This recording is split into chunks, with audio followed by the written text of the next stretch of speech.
Kash Patel destroys The View. Hot The View. Frozen on live TV. Kash Patel went on The View expecting tough questions, but the hosts came to ambush him. What they didn't expect, the crowd siding with him. In just minutes, the mood flipped. By the end, one voice stood tall and the others were left stunned. Stay tuned to see the moment that turned live TV upside down.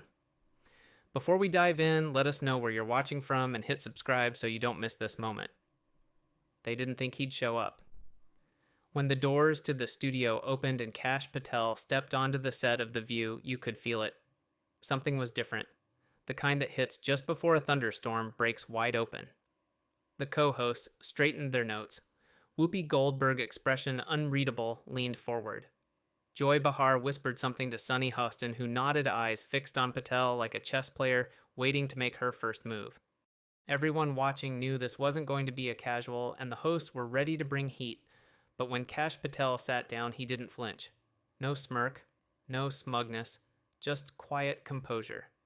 He greeted them calmly, eyes scanning the table as if he were walking into a deposition rather than daytime television. The first few minutes, cordial, predictable, but underneath you could sense it, the tension crawling beneath every word. They started with small talk. His past with the FBI, his role in national security, but the smiles were tight.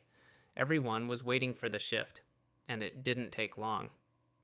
"So, Mr. Patel," Whoopi began, "you've said some things about media accountability that raised eyebrows. Some say you're flirting with censorship. Where exactly do you draw the line between free speech and control?" That was the opening volley. The crowd hushed. Cameras zoomed in. Patel didn't blink. "I support the First Amendment," he said evenly. "But that doesn't mean we turn a blind eye to deliberate misinformation. Freedom comes with responsibility, especially for those who shape public opinion every day." There it was, a flicker passed across Joy's face. Sunny leaned in, pressing next. "But who decides what counts as misinformation?" she asked sharp now. "Because some would say you have a history of pushing narratives that turned out to be not entirely factual." Now the gloves were off. The next 30 seconds felt longer than most interviews last because Patel didn't rush. He looked at Sunny, then at the crowd. "I think that's exactly the conversation we need to be having," he said. "Not shouting matches, not labels, actual, uncomfortable conversations like this one." It was subtle, but a murmur rippled through the audience, and right. Then something shifted. You could see it in the body language. The hosts expected deflection, maybe defensiveness, but instead they got poised. That's when Joy fired back with a list. "You've defended people who've attacked the press. How can you claim to respect journalism when you've aligned yourself with efforts to undermine it?" He nodded. "You're right to ask. I respect journalism. I just don't respect lies packaged as news. And I think every American deserves the truth, even if it's inconvenient to the narrative." More murmurs, louder now. "But we're not even close to the moment that will leave the entire table speechless. That part comes later. And when it does, the reaction won't just be audible. It'll be undeniable. A line will be drawn live on national television, and one unexpected sentence will flip the room upside down. Stick around, because what happens next, nobody saw coming." It was clear by now this wasn't going to be a soft segment. Sunny adjusted her posture, leaned toward the mic, and said, "Let's talk about your time in the Trump administration. You've defended controversial actions, spoken against certain media outlets, and accused them of distorting facts. Are you saying you were above the distortion yourself?" The audience stirred. Patel didn't react right away. He glanced at the note card in front of her. He knew what was written on it, and he knew what she wanted. "I'm saying nobody should be above accountability," he said calmly. "Including me, including you, including this network." Few people in the crowd laughed nervously. Whoopi raised an eyebrow. "That's a bold claim. You think this show spreads misinformation? I think every media outlet has at some point," he replied. "What matters is what you do when you find out you got it wrong." Joy wasn't having it. She tapped the table. "Let's not pretend we're all the same here. We have standards, journalistic integrity. We don't push conspiracy theories." Kash tilted his head slightly, still composed. "And yet many Americans believe they've been misled not just by fringe platforms, but by trusted ones." That landed. It wasn't just what he said. It was how he said it. Not with fire, but with facts. Not with rage, but with resolve. Sonny jumped in. You worked on investigations that turned out to be politically charged. Do you regret any part of that? No, he answered. Because the truth doesn't care about politics. I followed the facts even when they made people are uncomfortable. Whoopi leaned back. You realize how that sounds, right? Like you're painting yourself as some kind of lone truth teller. Patel didn't miss a beat. I'm not asking to be painted as anything. I'm just asking for fairness. If we're going to scrutinize public officials, and we should, let's include the media in that scrutiny too. The studio was unusually quiet. People were listening now. Joy crossed her arms. So you want journalists to be investigated, punished. I want accountability. If a government agency misleads the public, it faces hearings, oversight, consequences. Why should the media be immune when it holds so much power? There it was the moment the room felt colder. Sonny looked almost annoyed. But your version of accountability, doesn't it open the door to suppressing critical voices? Patel leaned in slightly, voice still level. Only if you think the truth is dangerous. That line didn't just hang in the air, it hit it. A pause, then a subtle reaction from the audience. Applause scattered at first, then louder. The host looked toward the producer, and they hadn't planned for this energy. Whoopi cleared her throat. 7, 10, abruptly. Do you believe the agency is politicized? Kash didn't hesitate. Parts of it? Yes. And that should concern everyone, not just conservatives or liberals. The agency should serve the Constitution, not an agenda. And that's when the real pivot began. Not because he said something outrageous, but because people started agreeing with him, the crowd, the viewers, even some in the studio. It was subtle, but real, and no one at that table was quite ready for what he'd say next, because the next segment wouldn't just defend his record, it would challenge theirs. And that's when things would really start to spiral. There's a difference between defending yourself and going on offense. Until now, Kash had done the former, calm, composed, careful. But as the questions became more pointed, something changed. He stopped absorbing. He started pressing back. Sonny leaned in again, her voice sharp. Let me ask you directly. Are you accusing the show us of being part of the misinformation problem in America? He looked at her. I'm saying this show reflects the larger issue, he replied. When a narrative fits your politics, it gets aired. When it doesn't, it gets dismissed or worse, mocked. You could almost hear the discomfort behind the camera. Whoopi folded her arms. That's not true. We've had Republicans here before. Yes, he nodded. And how were they treated? A low murmur rippled through the audience. Joy didn't wait. You come in here and act like you're the victim, but you worked for a man who attacked journalists on a daily basis. I'm not a victim, Patel said, keeping his tone steady. I'm just not afraid to say what a lot of people are thinking. That trust in the media is broken, and it didn't break itself. The tension was real, now palpable, like someone had lit a match under the table. Whoopi tried to pivot. Let's go back to the FBI. You said earlier that it's been politicized. Are you claiming there's corruption at the top? He nodded. Yes, and it's not just my opinion. Internal whistleblowers leaked memos, congressional oversight committees. It's all public record. Sonny pressed harder. But aren't you politicizing it right now? You're on a political talk show, making bold claims with no evidence. I brought evidence, he said. But I wasn't asked about it. I was asked about my motives, my loyalties, my past, not the facts. He pulled a folded sheet of paper from his inner jacket, held it up. I have a list here, he continued, of retracted headlines, discredited reports, and false stories that were aired nationally and never corrected on this network. The table went silent. The audience perked up. Joy looked visibly irritated. You're doing this for a viral moment? I'm doing this, he said slowly, because I've sat through years of being called dangerous, dishonest, and extreme. And now I get 5 minutes to explain why I disagree, and I'm told I'm here for attention. That landed hard. Even Whoopi sat back for a moment. Patel placed the paper on the table, slid it forward gently. You don't have to read it now, he said. But I hope you will.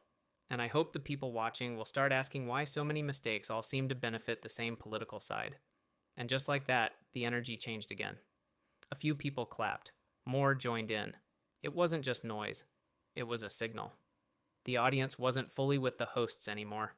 Something had shifted and the co-host felt it. They didn't say it, but their body language did. Suddenly, they weren't in control of the conversation. He was, and the next thing out of Patel's mouth would take the most seasoned host at the table completely off guard, and for a moment even leave her speechless. But we'll get to that next because the look on her face that was just the beginning. The paper still sat on the table. None of the co-hosts touched it. Not yet. But the audience saw it. The cameras saw it. And for the first time all morning, it wasn't a co-host who dictated the direction. It was the guest. Whoopi tried to recover. "You've made your point," she said a little sharper than before. "But this isn't a courtroom. This is a talk show." Kash smiled slightly. "Then let's talk. Honestly, no scripts, just real questions and real answers." The crowd responded again, louder this time. Joy jumped in quickly, trying to reset the balance. "Fine, let's talk honestly. You worked closely with officials who downplayed the press, who attacked journalists, who pushed falsehoods. How do you justify being part of that?" Patel didn't blink. "You're talking about politics. I'm talking about trust. There's a difference. But you were part of that political machine," Sonny cut in. "Are you denying that?" He leaned forward, voice still calm. "I'm saying I worked in government, not in spin. I've spent my life chasing evidence, not applause." Then it came.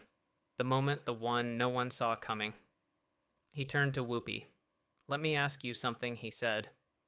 The room went silent. You could feel the tension reset. The interviewer was about to be the one questioned. She hesitated. "Go ahead." Over the last 5 years, Patel asked, "How many times has this show issued a correction not after pressure but voluntarily when a guest or host made a claim that turned out to be false?" That hit harder than anyone expected. Whoopi looked to her producers. No earpiece reply came fast enough. Joy tried to interrupt. "This isn't about us." He didn't raise his voice. "It is about you because millions of people listen to what's said at this table. And if you demand accountability from public servants, why not from yourselves?" The audience gasped, and for a beat. The table was quiet. Not defensive, not combative, just quiet because they didn't have a ready answer. Not one that would sound good, at least. And that pause, 5 seconds, maybe 6, was longer than any speech. Finally, Whoopi spoke slower now. "That's a fair question. I don't know the number. That's all I needed to hear," he said. The audience clapped again. This time it wasn't polite, it was decisive. For the first time, the View felt like it wasn't controlling the message. It was responding to it. Sonny regrouped quickly. "You're holding us to journalistic standards, but we're commentators. We have opinions." "And opinions are powerful," he replied, "especially when they're broadcast as fact." It wasn't just what he was saying. It was how he stayed composed, deliberate, as if he wasn't performing but exposing something they hadn't prepared for. It rattled them.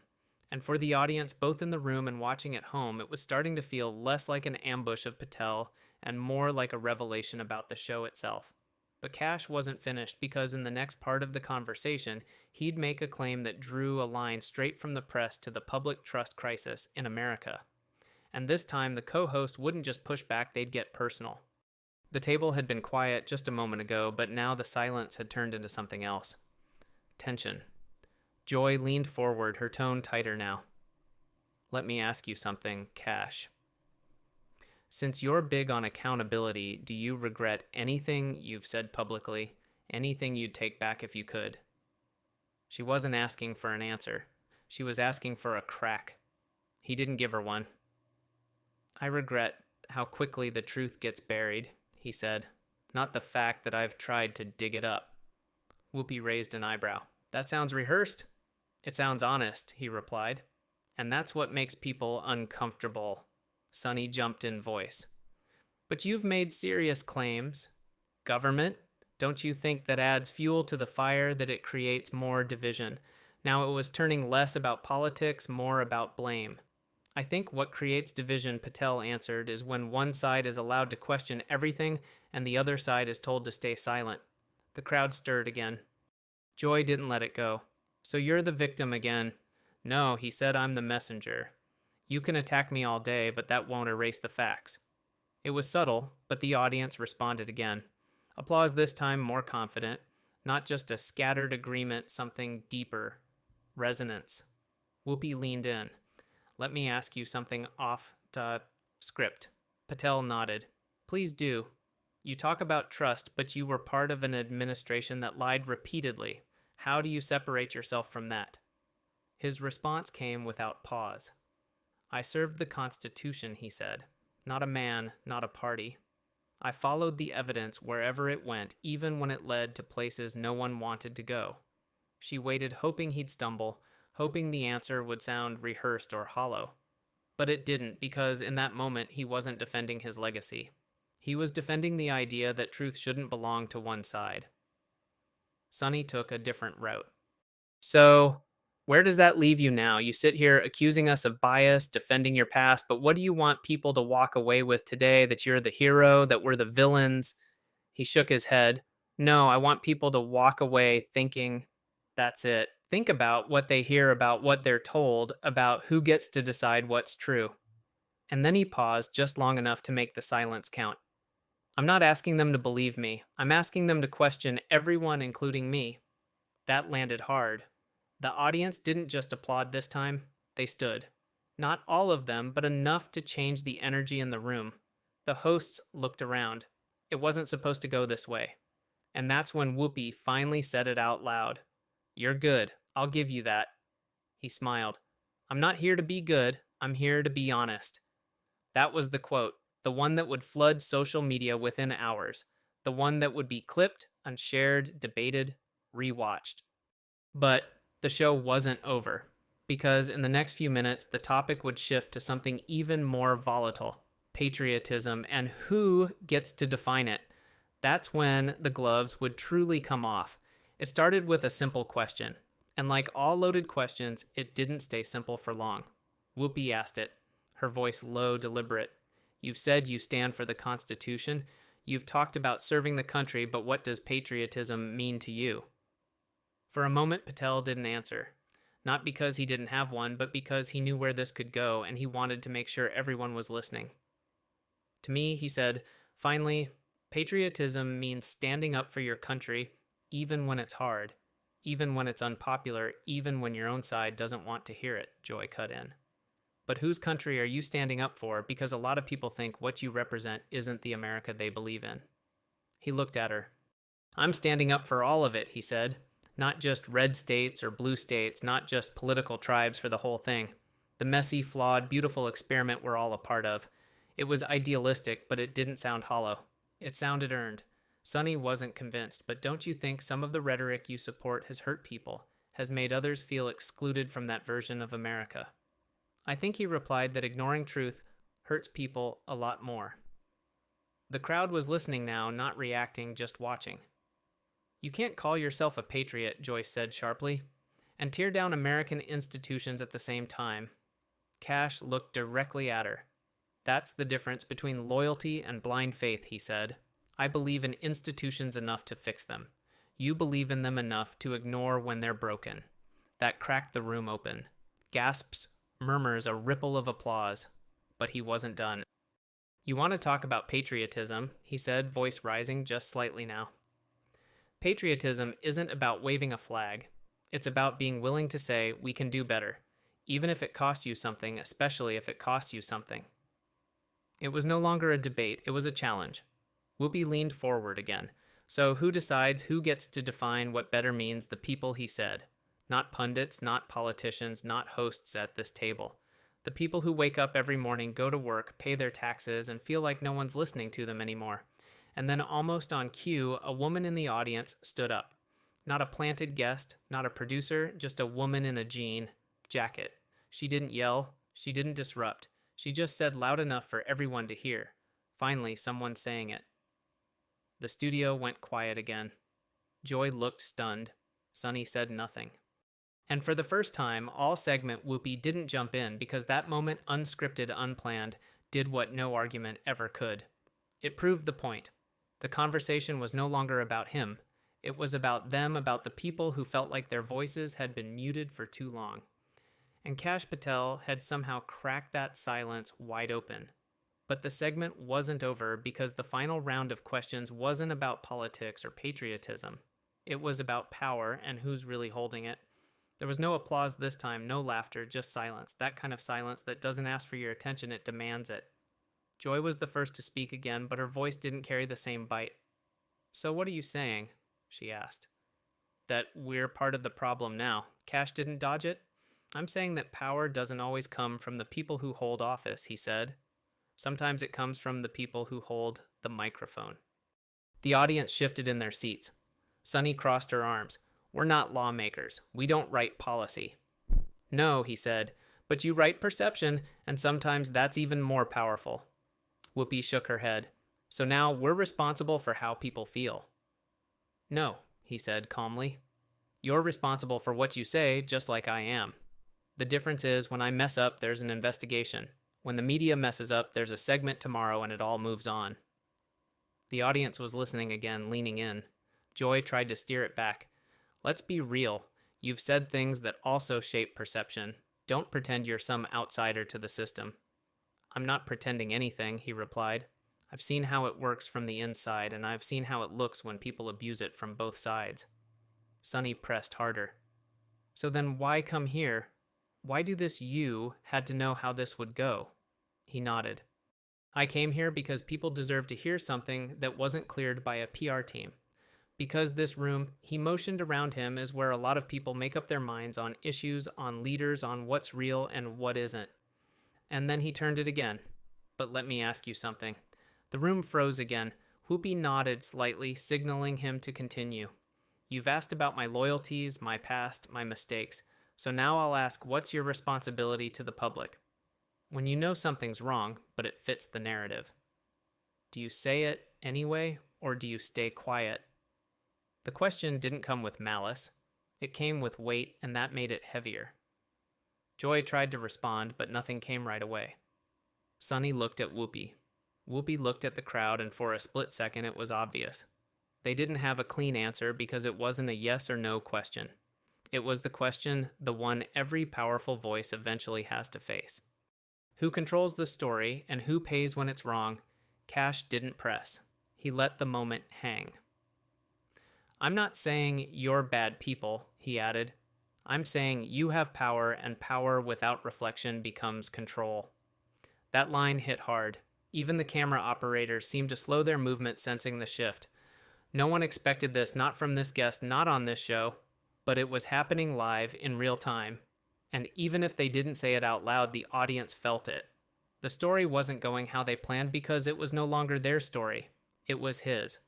But there was still one more topic they had to touch, one that none of the hosts wanted to mention, but knew they couldn't avoid. The politics behind the media. And once that came out, there would be no going back. Everyone at the table knew what was coming next. It was the part they usually avoided. Not because they couldn't talk about it, but because admitting it out loud meant stepping into a minefield. But now it was unavoidable. Joy tried to ease into it. "Okay, since we're talking about power and perception, let's talk about political narratives. You've made claims about media bias. Do you think this show has a political agenda?" He didn't hesitate. "Yes." That one word hit like a hammer. Joy blinked. "Just like that?" Kash nodded. "Yes, just like that." Sunny jumped in. "So, just because we have progressive values, you think we're biased?" He shook his head.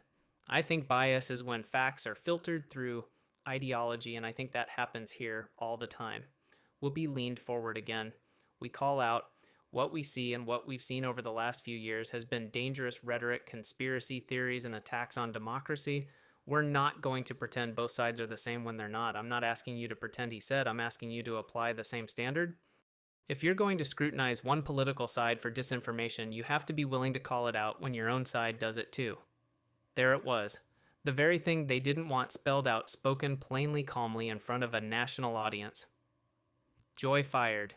"Give us an example." He was ready. "The Hunter Biden laptop story," he said. "It was dismissed as Russian disinformation. Headlines labeled it a hoax. Social media platforms banned it, and this show, like many others, never corrected the record once the truth came out. That cracked something open." The audience stirred again, not with applause this time, but with tension, because people remembered Sunny countered. "That story was unverified at the time. It was inconvenient at the time," he said. "And that's the problem. Facts shouldn't depend on timing. Whoopi narrowed her eyes. So you're saying we suppressed it? I'm saying the media environment punished anyone who questioned the approved version of events, and when the truth shifted, no one was held accountable. Joy raised her voice slightly. So what you want us to issue an apology right now? He shook his head. No, I want transparency. I want audiences to hear both sides, to be trusted with the facts, and to decide for themselves. And then he paused just for a beat. That's not left or right. That's freedom. The crowd erupted. Not polite applause, not obligated claps. Real reaction. Whoopi sat back, arms crossed, not angry, just recalculating because she knew what just happened. The audience had connected to his line, not theirs. Patel continued, quieter now. When the media acts like a filter instead of a mirror, it stops being journalism. It becomes influence. Another ripple. You could feel it. This wasn't just about politics anymore. It was about trust. And the people watching at home, they were asking themselves a question no show host could control. Have I only been hearing what someone else wants me to believe? The air was tight. The show was still live, but the conversation, it had crossed into dangerous territory. Because after this, there wouldn't be a clean ending, only a reckoning. And a little later, Kash Patel would say something that didn't just shake the studio. It would follow the hosts after the cameras stopped rolling. It was Whoopi who broke the silence this time, but her voice was different now, less defiant, measured. You've made your point, she said. You've said the media is broken, that this show is biased, that people should question what they hear. So, what now? What's your solution? Patel looked across the table. His tone was calm, but his words were deliberate. My solution, he said, is conversation, not monologues, not echo chambers. Real, uncomfortable, face-to-face dialogue like this. He let it sit. I don't hate the press. I don't fear it. I just wanted to do better. Sonny leaned in. That sounds nice, but let's be honest. Most of what you're saying is going to be clipped, edited, twisted. He nodded. Probably. But people aren't stupid. They know when something's been manipulated and they're tired of it. Then he looked straight at the camera. I'm not here to change anyone's mind. I'm here to remind them they're allowed to have one. That was it. That was the line, and the one people would quote, the one the producers would replay in the highlight reels, even if they didn't want to. I'm here to remind them they're allowed to have one. For a moment, not even the host had anything to say. Joy looked down at her notes, then tossed them aside. Sonny leaned back. Whoopi glanced off stage. Even they could feel it. The shift, the loss of control. Patel kept going. You asked earlier if I regret anything.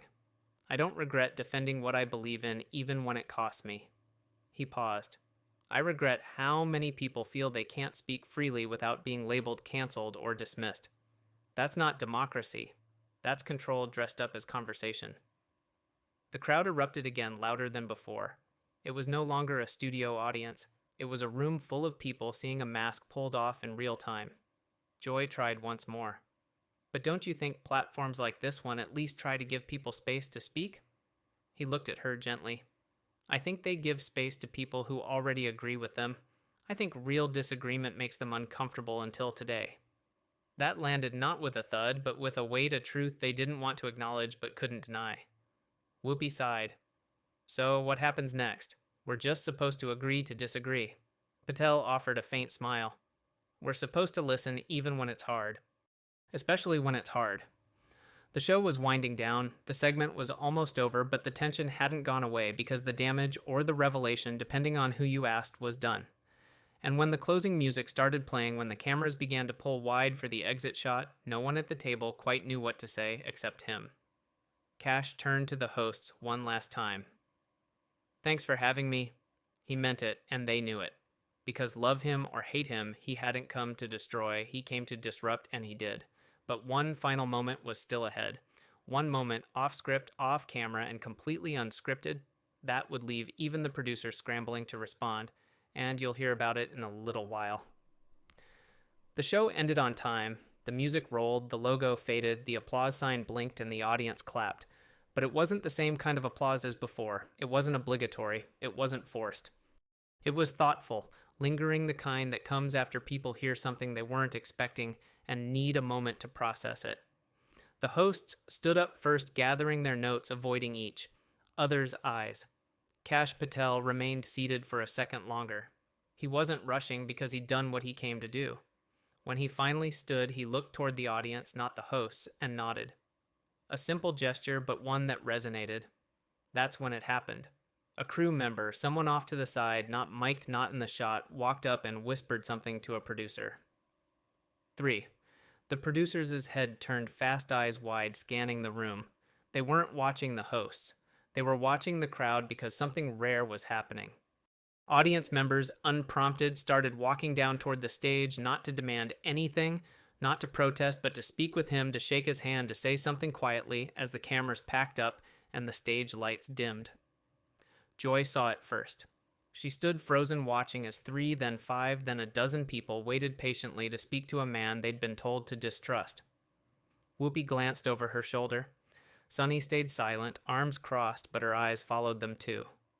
A woman in the front row touched Patel's arm and said, just loud enough for a few people to hear, I don't agree with everything, but thank you for saying what nobody else will. He nodded. No cameras, no sound bites, just a moment of recognition.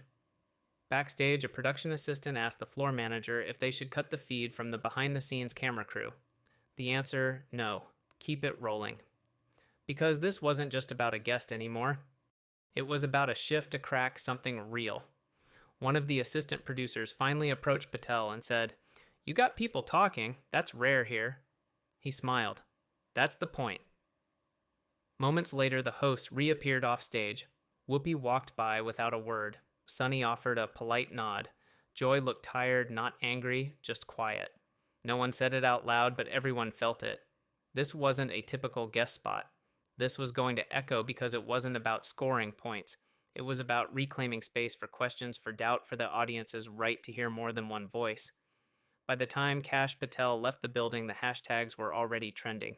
Clips were circulating. But the most powerful moment, it didn't air. It didn't need to because the truth had already done its job. It challenged, it unsettled, and it stayed. So the next time the lights go up on that stage and a new guest walks out and the audience claps on cue, they'll remember the one time it didn't go the way it was scripted, and they'll wonder, what if the next one is just as unfiltered? What if the next one won't play along? And maybe that's exactly what they're hoping for.